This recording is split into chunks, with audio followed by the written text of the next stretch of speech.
కావ్య సీమంతం వేడుకల్లో బయటపడ్డ అనామిక రుద్రాణి కుట్ర. షాక్ లో రాహుల్, ఆనందంలో రాజ్, అపర్ణ, దానిలక్ష్మి, అప్పు, కళ్యాణ్. ఇంతకు ఏం జరిగింది?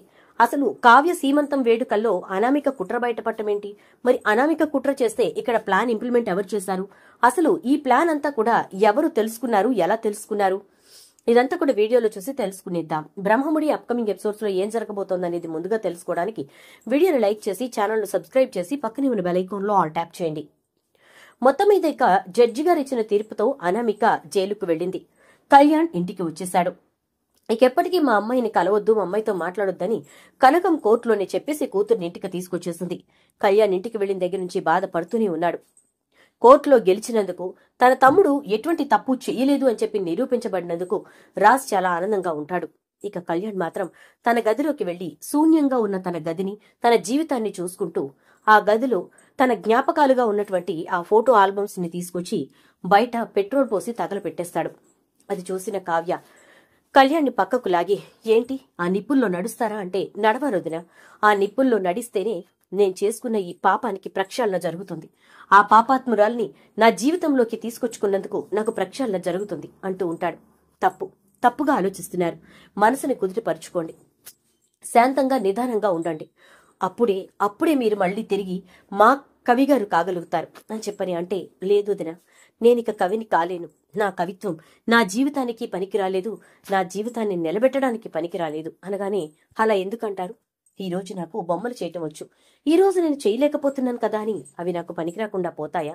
విద్యకు జీవితానికి ముడిపెట్టకండి కవిగారు, ఎట్టి పరిస్థితుల్లో అలా చేయకండి అని చెప్పేసి మీరు శాంతంగా ఉండండి చాలు. ఎట్టి పరిస్థితుల్లోనూ మీ మనస్సుని మీరు తొట్టెరనివ్వకండి అని చెప్తుంది. ఇక కళ్యాణ్ వెళ్లి తన గదిలో పడుకుంటాడు.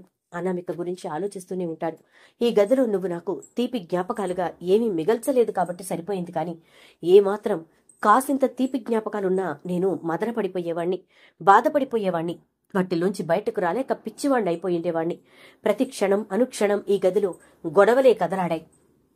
ఈ గదిలోని మాటలన్నీ కూడా నాకు నువ్వు, నీకు నేను ఒకరినొకరు నిందించుకుని దండించుకునేటట్టు మాట్లాడుకున్నవే తప్ప ప్రేమగా పలకరించుకున్నవి లేవు. కాబట్టి ఈ గది ఇంత ప్రశాంతంగా ఉంది. అందుకే ఏ గొడవ లేకుండా, ఒక మాటతో మరో మాట గొడవ పడకుండా ప్రశాంతమైన వాతావరణం ఉంది. అన్ని అరుపులు కేకలే కాబట్టి బయటకి తోసి తలుపులు వేసుకుంటాను అంటూ తన భావుకత్వంతో మాట్లాడుకుని అలా నిద్రపోతాడు కళ్యాణ్. ఉదయాన్నే ఎవరో వచ్చి కళ్యాణ్ గది తలుపు కొడతారు. ఏంటి, ఏమైంది అని చెప్పని అంటూ ఉంటే ఎదురుగా స్వప్న. ఏంటి కళ్యాణ్, పడుకుని నిద్రపోతున్నావేంటి, లే అని చెప్పని అంటుంది. ఏంటి స్వప్న, ఏమైంది, సడన్ గా ఏంటిదంతా అని చెప్పని అనగానే, ఏంటా, ఐఎమ్ వెరీ హ్యాపీ తెలుసా అని చెప్పని అంటుంది. ఎందుకు, ఏం జరిగింది అని అనగానే, ఏం జరగటం ఏంటి, మీ అత్త కాలు జారి పడిపోయింది అని చెప్పని అంటే, ఏంటి మీ అత్త? ఓ మా అత్త, మీ అత్త, మొత్తానికి మా అత్త కాలు జారి పడిందా, ఎలా అంటాడు కళ్యాణ్. ఎలా ఏముంది, ఆవిడ గారికి అనామికకి మధ్య ఏం డీలింగ్స్ ఉన్నాయో మనకు తెలీదు. మీ గది దగ్గరకు వచ్చింది, నువ్వు నిద్రపోవడం చూసింది, నువ్వు లేకపోతే లోపలికి వచ్చేదేమో, నేను చూస్తూనే ఉన్నా. అనామిక గది దగ్గర ఈవిడికేం పని అని. అక్కడ నీ గది దగ్గర నుంచి వెళ్తూ వెళ్తూ ఎక్కడ నువ్వు లేచి బయటకు వస్తావుననే కంగారుతో గబగబా మెట్లు దిగబోయి జర్రున జారి కింద పడింది. సుమారుగా 6 మెట్లు, నడుం విరిగే ఉంటుంది అంటూ ఉండగానే ఇక రుద్రాణి హాల్లో కూర్చుని అమ్మో అయ్యో అంటూ ఉంటుంది. డాక్టర్ రానే వస్తారు. ఇక వచ్చిన తర్వాత రుద్రానికి ఒక ఇంజెక్షన్ చేశాక అప్పుడు కళ్యాణ్ కిందికి వచ్చి, ఎందుకత్తా ఇప్పటిదాకా జరిగింది చాలేదా, అనామికకి ఇచ్చిన గైడెన్స్ చాలేదా, ఇంకేం మిగిలిందని చెప్పి నా గది దగ్గరకు వచ్చావు, అనామిక లేదు అనే విషయం మర్చిపోయావా ఏంటి అని చెప్పి అంటాడు కళ్యాణ్. అయితే అదేమీ లేదు, నేను మామూలుగా వచ్చాను కళ్యాణ్ అనగానే, మామూలుగా వచ్చిన దానివి గదిలోంచి నేను ఎక్కడొచ్చేస్తానని కంగారుగా నడిచి ఎందుకు పడ్డావు అని అంటూ ఉంటే, అదేమీ లేదు కళ్యాణ్ అంటూ ఉండగానే రుద్రాణి ఫోన్ మోగుతూ ఉంటుంది. లేచి తీసుకునే లోపే, నేనిస్తాను ఆగత్తా అని చెప్పి ఫోన్ తీస్తాడు. అందులో అనామిక అని పేరు పడుతుంది. అంటే ఇది బెయిల్ మీద రిలీజ్ అయ్యి వచ్చిందా ఏంటి అనుకుంటూనే ఫోన్ లిఫ్ట్ చేస్తాడు కళ్యాణ్. లిఫ్ట్ చేసేసరికి, ఆంటీ నాకు బెయిల్ వచ్చింది, ఇప్పుడే ఇంటికి వచ్చాను. అక్కడ ఏం జరుగుతుందో ఏంటో మొత్తం నాకు మీరు చెప్పాల్సిందే. ఎట్టి పరిస్థితుల్లోనూ మర్చిపోకండి. ఆ కళ్యాణ్ చేసిన దానికి, ఆ అప్పుకి ఆ కళ్యాణ్కి ఇద్దరికి కూడా శిక్ష వేయకుండా వదిలిపెట్టను. అంతేకాదంటీ, శపథం చేస్తున్నాను, కావ్యకి మాత్రం జీవితంలో చుక్కలు చూపిస్తూనే ఉంటాను. ఈ అనామికతో ఎందుకు పెట్టుకుందా అని చెప్పి కావ్య నిమిషం ప్రతి క్షణం భయపడేలా చేస్తాను అని చెప్పి చెప్తూ ఉంటుంది ఇక అనామిక. అంతా చెప్పటం అయిపోయాక హలో ఆంటీ ఆంటీ అంటూ ఉంటుంది. ఏంటే బెయిల్ వచ్చిందని తెగరెచ్చిపోతున్నావు అంటాడు కళ్యాణ్. ఒక్కసారిగా షాక్ అయిపోతుంది. ఏంటి మా వదినకి చుక్కలు చూపిస్తావా? నాకు అప్పుకి అసలు కంటి మీద కొనుక్కు లేకుండా చేస్తావా? ఇంకేం చేస్తావు? ఇప్పటికయ్యింది చాలలేదా నీకు? నువ్వు చేసిన ఈ మొత్తం బయటకొచ్చాయి. నీ బుద్ధేంటో తెలిసింది, నీ ఆలోచనలేంటో తెలిసాయి, నీ ప్లానింగ్స్ ఏంటో తెలిసాయి. ఇన్ని తెలిసాక ఇంకా ఏంటి మాట్లాడేది? ఇంకా మాట్లాడుతున్నావేంటి? అసలు నీకు మా అత్త గైడెన్స్ ఇస్తోందా? మా అత్తకి నువ్వు గైడెన్స్ ఇస్తున్నావా? ఇద్దరు కలిసి ఈ కుటుంబాన్ని ఏం చేయాలనుకుంటున్నారు అని ఇంకొకసారి ఫోన్ చేశావంటే అని ఫోన్ పెట్టేస్తాడు. ఏత్తా నీకు బుద్ధి రాదా? ఇంకా దాంతో కలిసి ఈ కుటుంబాన్ని ఏం చేద్దాం అనుకుంటున్నావు అంటే, అరే నాకు అది ఇంతకుముందు చేయలేదురా, ఇప్పుడే చేసింది అంటూ ఉండగానే, అబ్బా ఇంతకుముందు చేయకుండానే ఆల్రెడీ మనం మాట్లాడుకుంటున్న ప్లానే కదా, దీన్ని ఇంప్లిమెంట్ చేద్దాం అన్నట్టుగా ఎలా మాట్లాడుతుంది? భలే చెప్తావత్తా నువ్వు అని చెప్పి అంటాడు కళ్యాణ్. అయితే ఇక అలా అనేసరికి, అరే నేను చెప్తుంది నిజంరా, నేను తప్పు మాట్లాడట్లేదు, నిజంగానే చెప్తున్నాను అంటూ ఉంటుంది ఇక రుద్రాణి. కళ్యాణ్ అక్కడి నుంచి వెళ్ళిపోతూ ఉండగా, కవిగారు మాట అంటుంది ఇక మన కావ్య. చెప్పండి వదినా అని అనగానే, ఈ రోజు నుంచి మీరు మీ అన్నయ్యతో పాటు ఆఫీస్కి రావాలి. అంటే మిమ్మల్ని ఎండి సీట్లో కూర్చోపెట్టి ఇబ్బంది పెడదామని కాదు. నేను డిజైన్స్ వేస్తూ ఉంటాను, మీరు కవితలు రాస్తూ ఉండాలి. మీ కవితకు తగ్గట్టుగా నేను డిజైన్ వెయ్యాలి. ఇది నేను పెట్టుకున్నది. ఆ డిజైన్ మెడలోకి వెళ్లేసరికి, లేదు చేతులకి అంటే గాజుల రూపంలో వెళ్లేసరికి ఒక చక్కటి కవితలా ఉండాలి అనగానే, వదిన నా మైండ్ డైవర్ట్ చేయడానికి మీరు 100 రకాల ప్రయత్నాలు చేస్తున్నారు. నాకు అర్థమైపోయింది. నేను తొందరగానే బయటకు వచ్చేస్తాను. జస్ట్ ఒక 2 days నన్ను వదిలేయండి చాలు అని చెప్పి అంటాడు. లేదండి నిజంగానే నేను ఇది ఒక కాంపిటీషన్లా పెట్టుకున్నాను. మీ కవిత్వానికి తగ్గట్టుగా నేను డిజైన్ వేయగలనా లేదా అనేది అని అనగానే, సరే నీ ఇష్టాన్ని నేనెందుకు కాదనాలి వదిన, పదండి అని చెప్పి కావ్య, కళ్యాణ్ ఇంకా రాజ్ ముగ్గురు బయలుదేరుతుంటే ధాన్యలక్ష్మి వచ్చి కావ్య చేతులు పట్టుకుంటుంది. అత్తయ్య చెప్పండి అని చెప్పని అంటే, చాలా థ్యాంక్స్ కావ్య, నీ రుణం నేను ఎప్పటికీ తీర్చుకోలేను. నేను అర్థం చేసుకోకుండా అనవసరంగా అపార్థం చేసుకున్నాను. ఈ రుద్రాణి మాటలు విని నిన్ను దూరం పెట్టి నిన్ను నేను విరోధిగా శత్రువుగా భావించాను. నన్ను క్షమించు కావ్య అని చెప్పని అంటూ ఉంటే, అలా అనకండి అత్తయ్య ప్లీజ్. మీరు నేను వేరు కాదు, మనందరం ఒకే కుటుంబం. ఇంకా చెప్పాలంటే మీ అందరి బాధ్యత నాది కాదా అత్తయ్య, చెప్పండి అని చెప్పని అంటూ ఉన్న కావ్య వంక చూస్తూ, నీ సంస్కారం ముందు నేనెందుకు పనికిరాకుండా పోయాను కావ్య, నిజంగా పనికిరాకుండానే పోయాను.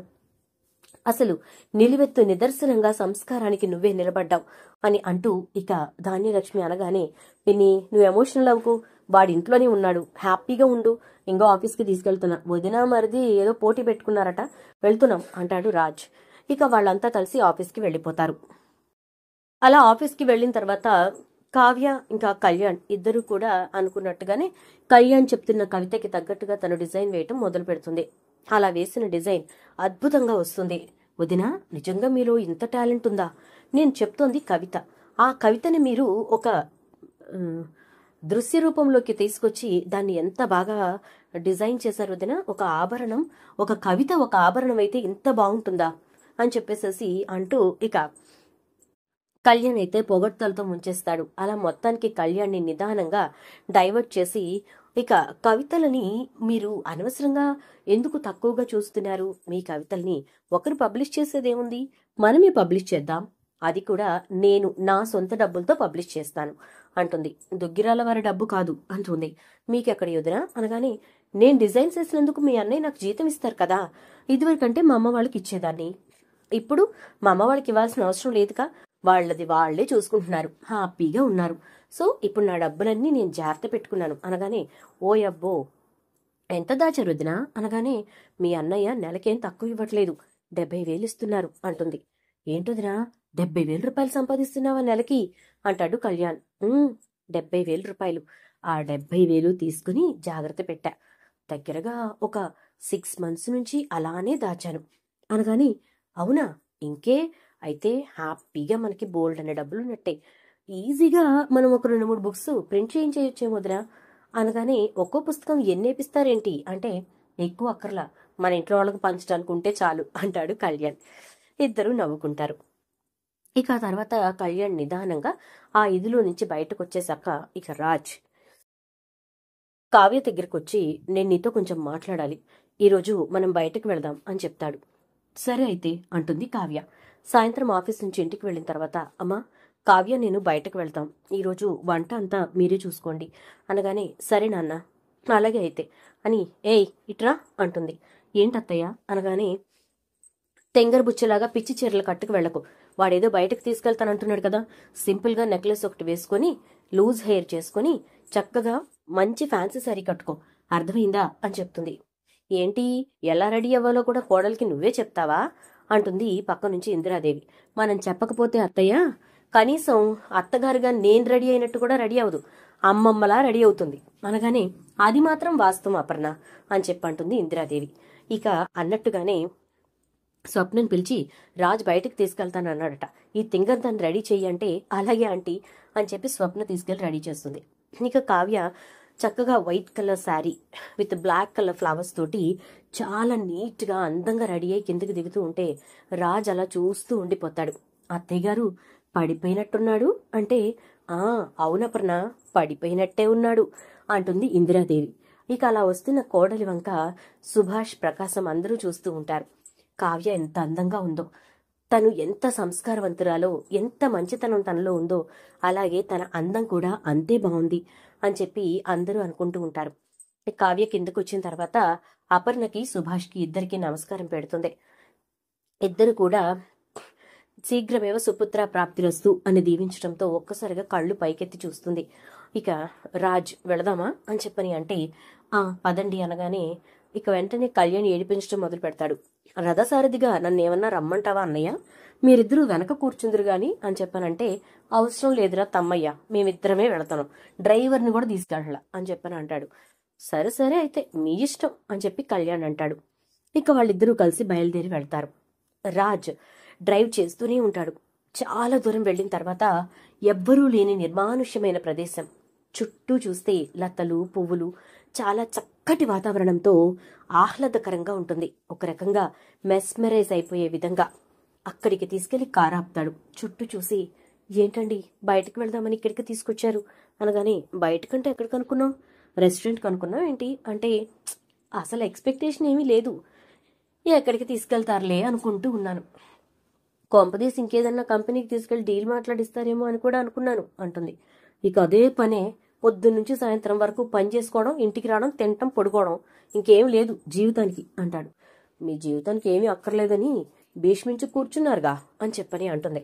అబ్బా చంపేకే, మూడ్ మొత్తం పోతుంది అని చెప్పి, నేను ఎందుకు తీసుకొచ్చానంటే అంటే అంటూ సిగ్గుపడుతూ ఉంటాడు. ఏంటా మెలికలు తిరగడం, విషయం ఏంటో చెప్పండి అంటుంది కావ్య. ఏంటంటే అది నేను నిన్ను అంటూ ఉంటాడు.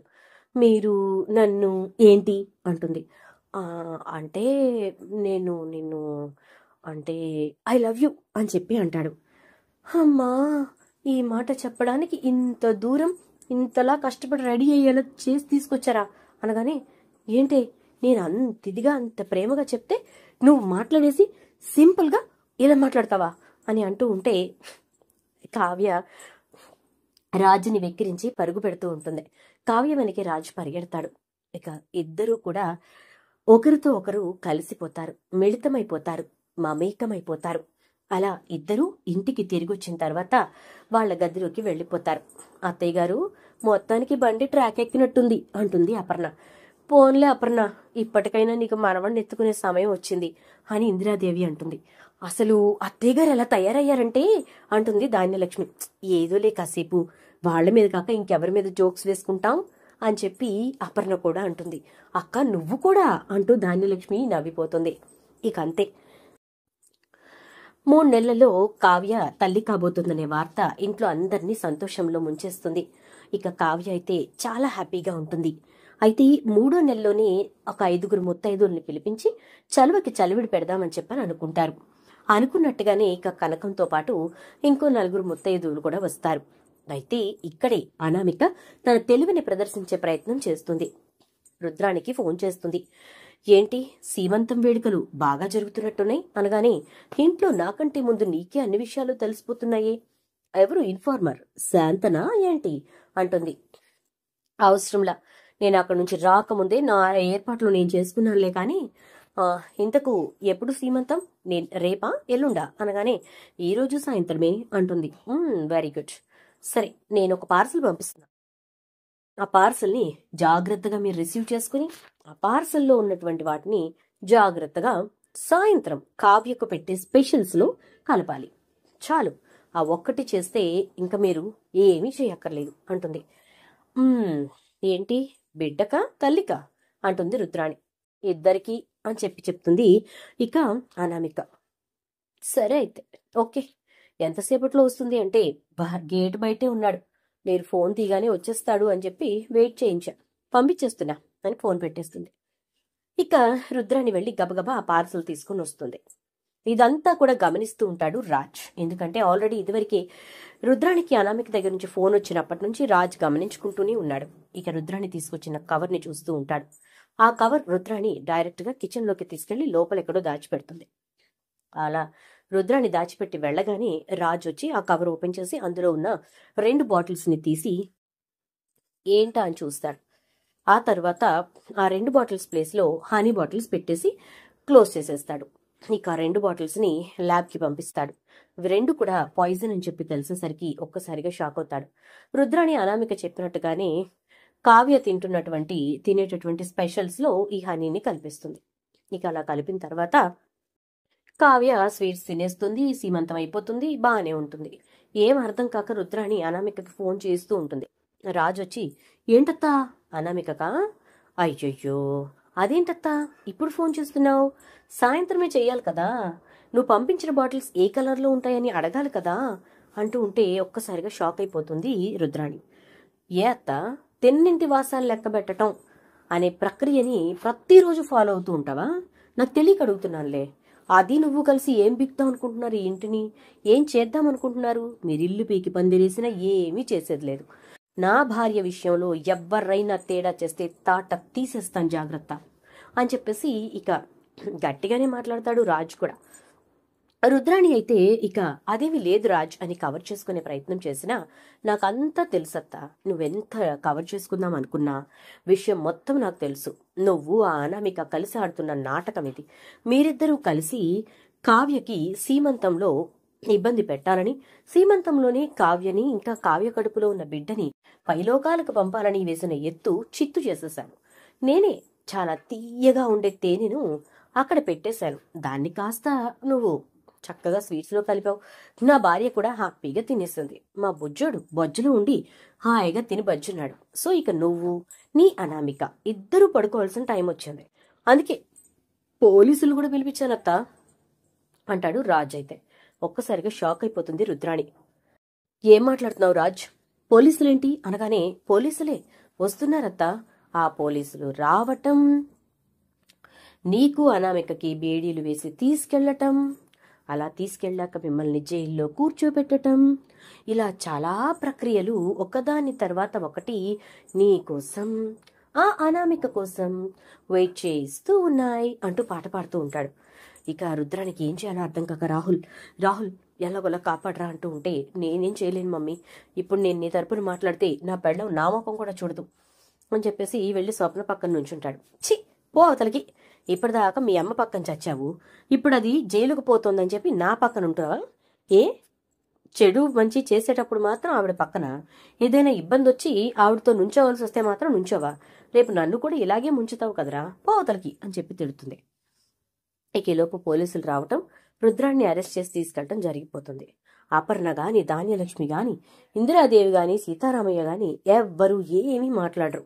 రుద్రాణిని తీసుకెళ్లిపోతుంటే అలా చూస్తూ ఊరుకుంటారు తప్ప ఎవ్వరూ అడ్డం కొట్టరు. ఇక రుద్రాణి బాధపడుతూ ఏడ్చుకుంటూ అది బానే ఉంది, అడ్తిరిగి పోయింది నా జీవితం అని చెప్పి ఏడ్చుకుంటూ ఇక జైలుకి పలాయనం చిత్తగిస్తుంది. ఇక అనామిక మళ్ళీ ఫోన్లు చేసినా ఎత్తటానికి రుద్రాణి ఉండదు. రాహుల్ ఫోన్ లిఫ్ట్ చేసి ఇంకెప్పుడు చేయకు, నీ పుణ్యం అని మా అమ్మ జైలుకు వెళ్ళింది అని చెప్పేసి ఫోన్ పెట్టేస్తాడు. ఈ విధంగా మొత్తానికి కావ్య సీమంతం రోజున అనామిక వేసిన ప్లాన్ అడ్డంగా తెలిసిపోయి దొరికిపోవడంతో రుద్రాణి అయితే ఇక జైలుకు వెళ్తుంది. చూద్దాం మరి రాబోయే ఎపిసోడ్స్ లో ఏం జరుగుతుందో. వీడియో నచ్చితే లైక్ అయితే చేసి వీడియోని షేర్ చేసేయండి. అలాగే మా ఛానల్ ని మీరు ఇప్పుడే చూస్తున్నట్లయితే గనక సబ్స్క్రైబ్ చేసుకోండి. పక్కనే ఉన్నటువంటి బెల్ ఐకాన్ లో ఆల్ ట్యాప్ చేయడం ద్వారా అందరికంటే టీవీ కంటే ముందు మీరే మా సీరియల్ ని చూడగలుగుతారు. Thank you.